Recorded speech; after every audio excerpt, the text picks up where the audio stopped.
നാരായണം നമസ്കൃത്യ നരം ചൈവ നരോത്തമം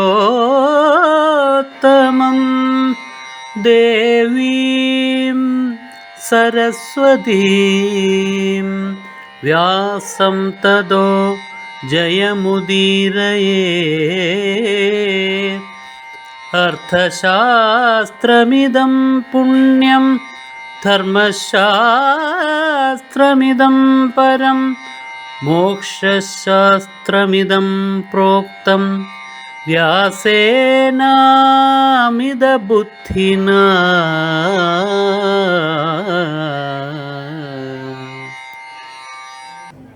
വ്യാസനായി, കാളിയുടെ മകനായി, സത്യവതിയുടെ മകനായി, മത്സ്യഗന്ധിയുടെ മകനായി, പരാശരന്റെ മകനായി, വേദവ്യാസനായി നമ്മുടെ മുന്നിൽ നിൽക്കുന്ന ഒരേ ഭഗവാൻ ഇതാ രണ്ട് രൂപത്തില് ഒരേ പേരില്, കൃഷ്ണൻ എന്നുള്ള പേരില് നമ്മുടെ മുന്നിൽ നിൽക്കാണ്.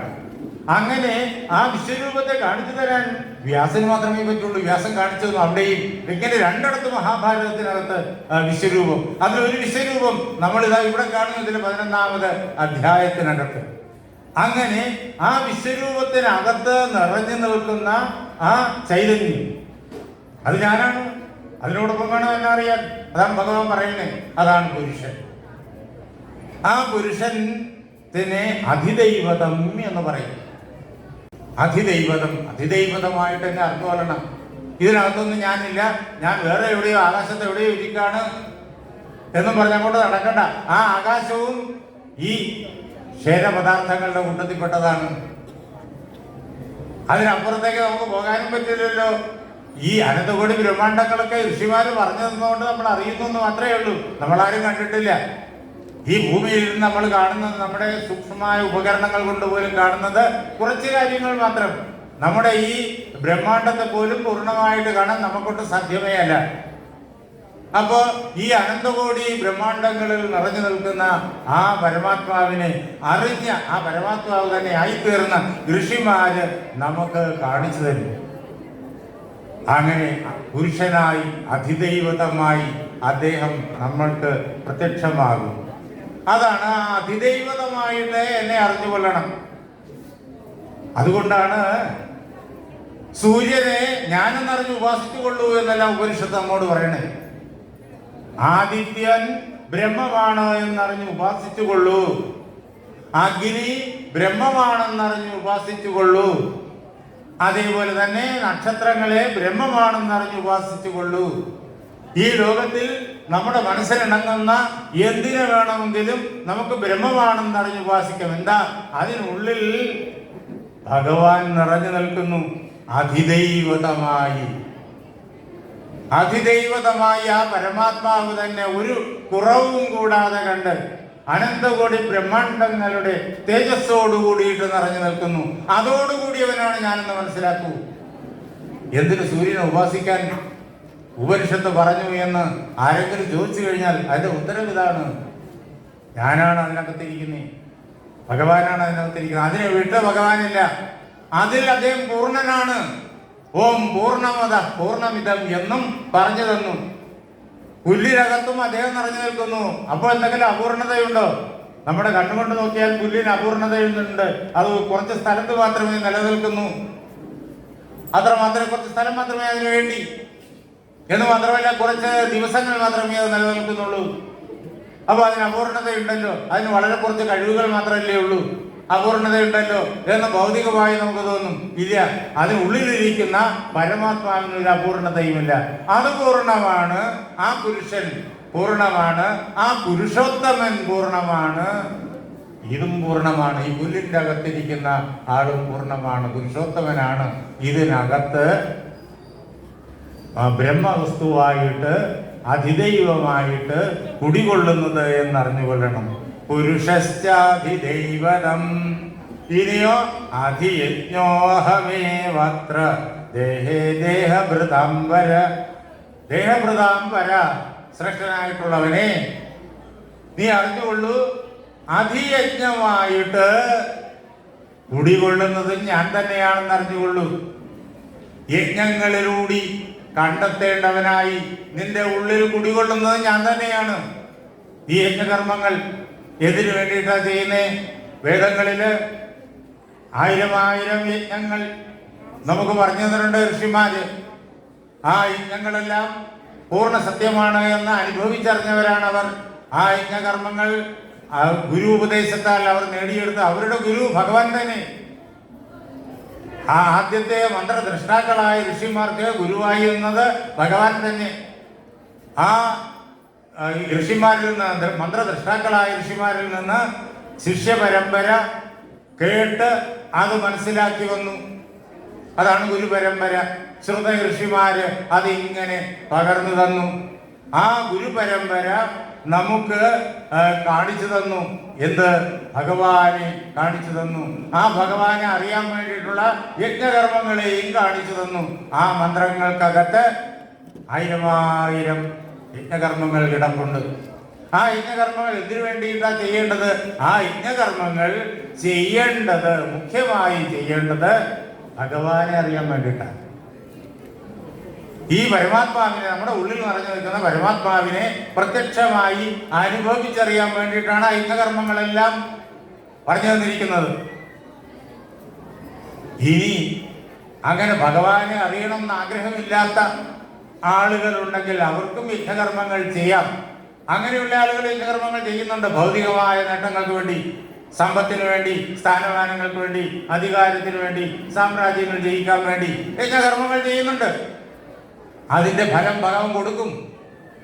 അങ്ങനെ ആ യജ്ഞകർമ്മം ചെയ്താലും അവർ എന്ത് ആഗ്രഹിച്ചുകൊണ്ട് യജ്ഞകർമ്മങ്ങൾ ചെയ്യുന്നു, ആ ഫലം അവർക്ക് കൊടുക്കും. നല്ല കർമ്മങ്ങൾ, നല്ല ഫലങ്ങൾ ആഗ്രഹിച്ചുകൊണ്ട് യജ്ഞകർമ്മങ്ങൾ ചെയ്യണം. ഭഗവാൻ ആ നല്ല ഫലങ്ങൾ നൽകും. ഭൗതികമായിട്ട് എന്തെങ്കിലും ആഗ്രഹിച്ചാൽ ഭഗവാൻ ആ ഭൗതിക ഫലങ്ങൾ നൽകും. അതേപോലെ തന്നെ അതിനപ്പുറമുള്ളതായ ജ്ഞാനത്തിന്റെ മണ്ഡലത്തില് പല ആഗ്രഹങ്ങൾ വെച്ചുകൊണ്ട് ഭഗവാനെ ഉപാസിച്ചു കഴിഞ്ഞാൽ ആ ജ്ഞാനമണ്ഡലങ്ങളെല്ലാം ഭഗവാൻ തുറന്നു തരും. അലൗകികമായ ലോകങ്ങൾ ആഗ്രഹിച്ചുകൊണ്ട് യജ്ഞകർമ്മങ്ങൾ ചെയ്താൽ അലൗകികമായ ലോകങ്ങളെ ഭഗവാൻ നൽകും. സ്വർഗകാമോ യഥേഥ എന്ന് വേദങ്ങളിൽ കേൾക്കാം. സ്വർഗം ആഗ്രഹിച്ചുകൊണ്ട് യജ്ഞകർമ്മങ്ങൾ ചെയ്യൂ എന്ന്. അങ്ങനെ സ്വർഗം ആഗ്രഹിച്ച് യജ്ഞകർമ്മങ്ങൾ ചെയ്യുന്നവർ ധാരാളമുണ്ട്. അവർക്ക് സ്വർഗം ലഭിക്കും. പക്ഷേ ഒരു കാര്യമുണ്ട്, ഇതിനെല്ലാത്തിനും അതിൻ്റെതായിട്ടുള്ള അളവുണ്ട്, കാലമുണ്ട്. കാലത്തിന്റെ അളവുണ്ട്, ഫലത്തിന്റെ അളവുണ്ട്. ആ ഫലത്തിന്റെ പൂർണ്ണതയിൽ കാലം കഴിയുന്ന അവസരത്തിൽ തിരിച്ച് പഴയ സ്ഥലത്തേക്ക് തന്നെ വരേണ്ടി വരും. അങ്ങനെ ഒരു കുറവുണ്ട്. അത്രയേ ഉള്ളൂ. ഫലം ലഭിക്കാതിരിക്കില്ല. പക്ഷെ അതിന് ഒരു അവസാനമുണ്ട്. ഇനി ഒരിക്കലും നശിക്കാത്തതായ ഫലം അത് ലഭിക്കണമെങ്കിലോ അത് ബ്രഹ്മാനുഭവം മാത്രമാണ്. അതിനുവേണ്ടി ഈ യജ്ഞകർമ്മം ചെയ്യൂ. ചെയ്തു കഴിഞ്ഞാൽ അത് ലഭിക്കും. പിന്നെ ഒരിക്കലും തിരിച്ചു മടങ്ങി വരേണ്ടി വരില്ല. അഖണ്ഡമായ സച്ചിദാനന്ദമായിട്ട് സർവത്ര നിറഞ്ഞ ഈ എല്ലാത്തിനും ആധാരമായിട്ട് കുടികൊള്ളാം. ആനന്ദം ആനന്ദം മാത്രമായിട്ട് കുടികൊള്ളാം. അതിനു വേണ്ടിയിട്ടാണ് യജ്ഞകർമ്മങ്ങളെല്ലാം പറഞ്ഞു തന്നതെങ്കിലും അർത്ഥകാമങ്ങളെ ഭഗവാൻ നിഷേധിച്ചിട്ടില്ല. അർത്ഥകാമങ്ങൾ നേടിക്കൊള്ളൂ. അതിനും വേണമെങ്കിൽ ഈ യജ്ഞകർമ്മങ്ങൾ വിനിയോഗിച്ചുകൊള്ളൂ. അങ്ങനെ അർത്ഥകാമങ്ങൾ നേടി ഈ അർത്ഥകാമങ്ങളെല്ലാം പരിധിയോട് കൂടിയതാണെന്ന് ക്രമേണ മനസ്സിലാവും. അത് മനസ്സിലാക്കി കഴിഞ്ഞാൽ പിന്നെ ക്രമേണ അർത്ഥകാമങ്ങളിലുള്ള താല്പര്യം ഇല്ലാണ്ടായിട്ട് ഇതിനപ്പുറത്തുള്ളതായ പരമമായിരിക്കുന്ന ബ്രഹ്മപദം കൊതിച്ചുകൊണ്ട് ഇതേ യജ്ഞകർമ്മങ്ങൾ ചെയ്തുകൊള്ളൂ. അതിനു വേണ്ടിയിട്ട് 1000 യജ്ഞകർമ്മങ്ങൾ പറഞ്ഞു തന്നിട്ടുണ്ട്. അങ്ങനെ പരമാത്മാവിനെ അതേതാണ് അതിൻ്റെ എല്ലാം പരമമായ ഫലം. അങ്ങനെ യജ്ഞകർമ്മങ്ങളുടെ അനുഷ്ഠാനത്തിൽ കൂടി, അതാണ് കർമ്മം എന്നിവിടെ പറഞ്ഞിരിക്കുന്നത്. യജ്ഞകർമ്മങ്ങളാണ്. ആ യജ്ഞകർമ്മങ്ങളുടെ അനുഷ്ഠാനത്തോടു കൂടിയിട്ട് ആരെയാണോ അന്വേഷിച്ചറിയേണ്ടത് അവൻ അഹം, ഞാൻ തന്നെയാണ് അന്വേഷിച്ചറിയപ്പെടേണ്ടവൻ. അധിയജ്ഞം, അത് ഞാനാണെന്ന് അറിഞ്ഞുകൊള്ളൂ. ഇങ്ങനെ 5 ഭാവങ്ങൾ എനിക്കുണ്ട്. ബ്രഹ്മസ്വരൂപനായ എനിക്ക് ഈ 5 ഭാവങ്ങളോടൊപ്പം എന്നെ അറിഞ്ഞുകൊള്ളണം. ഇതിൽ ഒന്നിനെ പോലും ഒരു കാരണവശാലും നിരസിച്ച് കളയരുത് എന്ന് ഭഗവാൻ പറഞ്ഞു. അതുകൊണ്ടാണ് ത്രേതായുഗത്തില് അച്ഛൻ ഒരു വാക്ക് അമ്മയ്ക്ക്, ഇളയമ്മയ്ക്ക് കൊടുത്തിട്ടുണ്ട് എന്നറിഞ്ഞിട്ട് അച്ഛനെ സത്യപ്രതിജ്ഞനാക്കാൻ രാമൻ കാട്ടിലേക്ക് പുറപ്പെട്ടത്. ആ ബ്രഹ്മം തന്നെ പുറപ്പെട്ടത് എന്താ? ഇത് ഭഗവാനെ ഈ അതിഭൂതമായ അതിദൈവമായി അധ്യാത്മമായി അധികർമ്മമായി അറിയുന്നയാളാണ് അദ്ദേഹം. അദ്ദേഹം ഭഗവാൻ തന്നെയാണ്. അതുകൊണ്ട് അതിനെ ഒരിക്കലും നിരസിക്കാൻ പറ്റില്ല. ഞാൻ പരമാത്മാവ് തന്നെയാണ് എന്ന് അറിയുന്ന ഒരു ഋഷിവര്യനും ഒരു അവതാര പുരുഷനും ഈ ലോകത്ത് താൻ ചെയ്യേണ്ടതായ മനുഷ്യ രൂപം ധരിച്ച് അല്ലെങ്കിൽ മൃഗരൂപമോ പക്ഷിരൂപമോ ധരിച്ച് താൻ ചെയ്യേണ്ടതായിട്ട് വന്നു ചേർന്നിരിക്കുന്ന ഒരു കർമ്മത്തെയും നിരസിച്ചു കളയില്ല. വളരെ ഭംഗിയായിട്ട് സമർത്ഥമായിട്ട് മനസ്സ് പരിപൂർണമായും അർപ്പിച്ചുകൊണ്ട് ചെയ്യും. അതാണ് അദ്ദേഹം വില്ലുമെടുത്ത് ആ മരവുരിയും ജടയും ധരിച്ച് കൂടെ വരുന്നു എന്ന് നിർബന്ധം പിടിച്ച സീതയെയും ലക്ഷ്മണനെയും കൂട്ടി ഭരതൻ അപ്പോൾ അവിടെ ഇല്ലായിരുന്നു. അതുകൊണ്ടാണ് അദ്ദേഹത്തിന് പോകാൻ പറ്റിയത്. എന്നിട്ട് അദ്ദേഹം കാട്ടിലേക്ക് പുറപ്പെട്ടത്. സുമന്ത്രർ കൂടെ ചെല്ലണം നിർബന്ധം പിടിച്ചു, ഗുഹൻ കൂടെ ചെല്ലണം നിർബന്ധം പിടിച്ചു. അവരുടെ ജോലിയിലേക്ക് അവരെ തിരിച്ച് നിർബന്ധമായി പറഞ്ഞയച്ച്, കാരണം കർമ്മമാണ് ചെയ്യേണ്ടത്. അധിയജ്ഞമായിട്ട് ഭഗവാനെ അറിയണം. അവർ ചെയ്യേണ്ടതായ കർത്തവ്യത്തിലൂടി, അതാണ് ആ കർമ്മോപാസന, അതിലൂടി ഭഗവാനെ അധിയജ്ഞമായിട്ട് അറിയണം. അതുകൊണ്ട് അവരതിന് പറഞ്ഞയച്ചിട്ട് അദ്ദേഹം അങ്ങോട്ട് പോയി. സീതയെ നഷ്ടപ്പെട്ടപ്പോഴോ അദ്ദേഹം എന്ത് ചെയ്തു? പടവില്ലും എടുത്തോ യുദ്ധത്തിന് പുറപ്പെട്ടു. എവിടെ സീതയെന്നറിയില്ല, ആര് കൊണ്ടുപോയെന്നറിയില്ല. അദ്ദേഹം വെറുതെ ഇരുന്നില്ല. അദ്ദേഹം എന്താ ചെയ്ത്? ഈ ലോകം മുഴുവൻ മായാമയമാണ് എന്ന് പറഞ്ഞിട്ടും ഉണ്ടാണ്ടിരുന്നില്ല. കാരണം അതിഭൂതമായി അറിയണം, അതിദൈവമായി അറിയണം, അധ്യാത്മമായി അറിയണം, അതികർമ്മമായി അറിയണം. അങ്ങനെ അറിയണം. ഇതിൽ ഒന്നും ഹേയമല്ല, ഒന്നും ഉപേക്ഷണീയമല്ല. അതിനാൽ ഭഗവാൻ ഉടനെ തന്നെ വില്ലുമെടുത്തിട്ട് പുറപ്പെട്ടു, യുദ്ധത്തിന് പുറപ്പെട്ടു. സീതയെ അന്വേഷിച്ചു, കണ്ടെത്തി. തന്റെ ബലം കൊണ്ട് തന്നെ സുഗ്രീവാദി സഖികളെ നേടിയെടുത്തു. സമുദ്രം കടന്ന്, ചിറകെട്ടി കടന്ന് ലങ്കയിലെത്തിയിട്ട് രാവണനെ സകുലം സംഹരിച്ചിട്ട് സീതയെ വീണ്ടെടുത്തു കൊണ്ടുവന്നു. സീതയോടൊപ്പോ രാമൻ പറയുന്ന വാക്യമുണ്ട്, പൗരുഷാത് യത് അനുഷ്ഠേയം. പൗരുഷം കൊണ്ട് ഒരു മനുഷ്യൻ എന്താണോ അനുഷ്ഠിക്കേണ്ടതായിട്ടുള്ളത് ഞാനത് നിർവഹിച്ചു കഴിഞ്ഞിരിക്കുന്നു. അതാണ് താൻ ചെയ്യേണ്ട കർത്തവ്യം. അതിൽ ഒരു വിട്ടുവീഴ്ചയും ഒരു മഹാജ്ഞാനി ചെയ്യില്ല. ആരും ചെയ്യാൻ പാടില്ല. വിട്ടുവീഴ്ച ചെയ്തു പോയി കഴിഞ്ഞാൽ അത് ബന്ധനമായിട്ട് കിടക്കും. അതിനുവേണ്ടി വീണ്ടും വീണ്ടും വീണ്ടും വീണ്ടും വരേണ്ടിയും വരും. അത് പുതിയ ബന്ധനങ്ങളായിട്ട് മാറുകയും ചെയ്യും. അതിനാൽ അതിഭൂതമായി, അതിദൈവമായി, അധ്യാത്മമായി, അതേപോലെ തന്നെ അതിയജ്ഞമായി, അതേപോലെ തന്നെ കർമ്മമായി ഭഗവാനെ അറിയണം. ഇത് മനസ്സിലാക്കി തരാൻ വേണ്ടിയിട്ടാണ് നേരത്തെ പറഞ്ഞതായ വിശ്വരൂപ ദർശനം. എന്തുകൊണ്ട് ഇതെല്ലാം ഈ പറഞ്ഞ 5 ഭാവങ്ങൾ എവിടെ നിന്ന് വന്നു? നമ്മൾ ആലോചിക്കണം. ഈ പറഞ്ഞ 5 ഭാവങ്ങൾ എവിടെ നിന്ന് വന്നു? എവിടെ നിന്ന് വന്നു വെച്ചാൽ പരമാത്മാവിൽ നിന്ന് വന്നു, ഭഗവാനിൽ നിന്ന് വന്നു. ഉള്ളത് പരമാത്മാവ് മാത്രം, രണ്ടാമതൊരു വസ്തുവില്ല. ഇപ്പോ എനിക്ക് പൂജപ്പുരയിൽ നിന്ന് ഇവിടെ വരാം, നെയ്യാറ്റിൻകര വരാം. എന്തുകൊണ്ട്? ഞാൻ ഇവിടെ നിന്നിട്ട് അകലെ പൂജപ്പുരയിലാണ്. ഇത്രയും സ്ഥലമുണ്ട്, ഇത്രയും ദൂരമുണ്ട്. അവിടെ നിന്നിട്ട് എനിക്ക് ഇവിടെ വരാം, ഇവിടെയുള്ള ആളിന് അവിടെയും വരാം. എന്നാൽ ഈ പദാർത്ഥങ്ങൾ എവിടെ നിന്നും ഇവിടെ ഈ ലോകത്ത് വരും.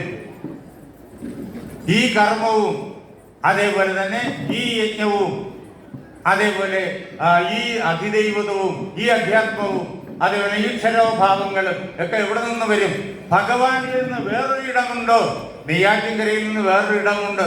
അതുകൊണ്ട് അവിടെ നിന്ന് ഇവിടെ വരാം. ഭൗതികമായി ദൂരമുണ്ട്. അതുകൊണ്ട് 2 ഇടങ്ങളുണ്ട്. പൂജപ്പുരയുണ്ട്, നെയ്യാറ്റിൻകരയുണ്ട്. അതുകൊണ്ട് അവിടെ നിന്ന് ഇങ്ങോട്ടും വരാം, ഇവിടെ നിന്നിട്ട് അങ്ങോട്ടും പോവാം. പക്ഷേ പരമാത്മാവിൽ നിന്ന് വെളിയിലൊരിടമുണ്ടോ? ഉണ്ടെങ്കിലല്ലേ അവിടെ നിന്നിട്ട് ഇങ്ങോട്ട് വരാൻ പറ്റൂ. വേറൊരിടമില്ല. പരമാത്മാവല്ലാതെ രണ്ടാമതൊരു വസ്തു ഉണ്ടോ? എങ്കിലല്ലേ വരാൻ പറ്റൂ. പൂജപ്പുരയിലെ ഞാനെന്നൊരു വിദ്വാൻ അവിടെ ഉള്ളത് കൊണ്ടാണ്, വിദ്വാനോ അവിദ്വാനോ അവിടെ ഉള്ളത് കൊണ്ടാണ് അവിടെ നിന്ന് ഇങ്ങോട്ട് വരാൻ പറ്റിയേ. പരമാത്മാവല്ലാതെ വേറൊരു വസ്തു ഉണ്ടോ വരാൻ? ഇല്ല. പരമാത്മാവല്ലാതെ വേറൊന്നില്ല. ആകെ ഒന്നേ ഉള്ളൂ, ഏകമേവ അദ്വിതീയം. ഒന്ന് മാത്രം രണ്ടില്ലാത്തത്. അത് മാത്രമേ ഉള്ളൂ. രണ്ടാമതൊരു വസ്തുവില്ല. അപ്പോ വരാനായിട്ട് രണ്ടാമതൊരു വസ്തുവില്ല, വരാനായിട്ട് വേറൊരു ഇടമില്ല, വ്യത്യസ്തമായൊരു ദേശമില്ല, വ്യത്യസ്തമായൊരു കാലവുമില്ല. ദേശമില്ലാത്ത കാലമില്ലാത്ത കാലദേശാവധിഭ്യാം നിർമുക്തം എന്ന് സ്പഷ്ടമായിട്ട് ഗുരുവായൂരപ്പനെ കുറിച്ച് ഈ ഇരിക്കുന്ന വാസുദേവ കൃഷ്ണനെ കുറിച്ച് മേൽപ്പത്തൂർ പാടും. കാലദേശങ്ങളുടെ അവധികളില്ലാത്തവൻ. അവ പിന്നെ എങ്ങനെയാ വലിയ ആരാ വലിയ? ഈ പറഞ്ഞ ഭാവങ്ങൾ അഞ്ചും പരമാത്മാവിൽ നിന്ന് വേറെയല്ല. വെളിയിൽ നിന്ന് പരമാത്മാവിലോട്ട് വരാനായിട്ട് പരമാത്മാവിന് വെളിയിൽ എന്നൊരിടവുമില്ല. അപ്പൊ ഇതെല്ലാം പരമാത്മാവിൽ ഉണ്ടായതാണ്, പരമാത്മാവിൽ ഉള്ളതാണ്, പരമാത്മാവിലാണ് നിലനിൽക്കുന്നത്. ഇത് മറയുന്നത് നമ്മൾ കാണുന്നുണ്ടല്ലോ. എങ്ങോട്ട് പറയുന്നു? പരമാത്മാവിൽ തന്നെ മറയുന്നു. അപ്പൊ പരമാത്മാവിൽ ഉള്ളതാണ് ഇവയെല്ലാം. അപ്പൊ പരമാത്മാവിനെ പൂർണ്ണമായും അറിയണമെങ്കിൽ എങ്ങനെ അറിയണം? ഈ അഞ്ച് ഭാവങ്ങളോടൊപ്പം അറിയണം. അതിഭൂതമായ നിദൈവമായ ധ്യാത്മമായിട്ട് ആരാണോ എന്നെ അറിയുന്നത്, പ്രയാണകാലത്തിലായാലും ആ യുക്തചേതസ്സുകൾ എന്നെ നഷ്ടപ്പെടാതെ എന്നെ വ്യക്തമായും പ്രത്യക്ഷമായി അനുഭവിച്ചറിയുന്നു. അതാണ് ഈ ജഗത്ത് മുഴുവൻ പരമാത്മാവാണ് എന്ന് ഈ അക്ഷരാക്ഷര ബ്രഹ്മയോഗത്തിൽ ഭഗവാൻ നമ്മെ കേൾപ്പിക്കുന്നു.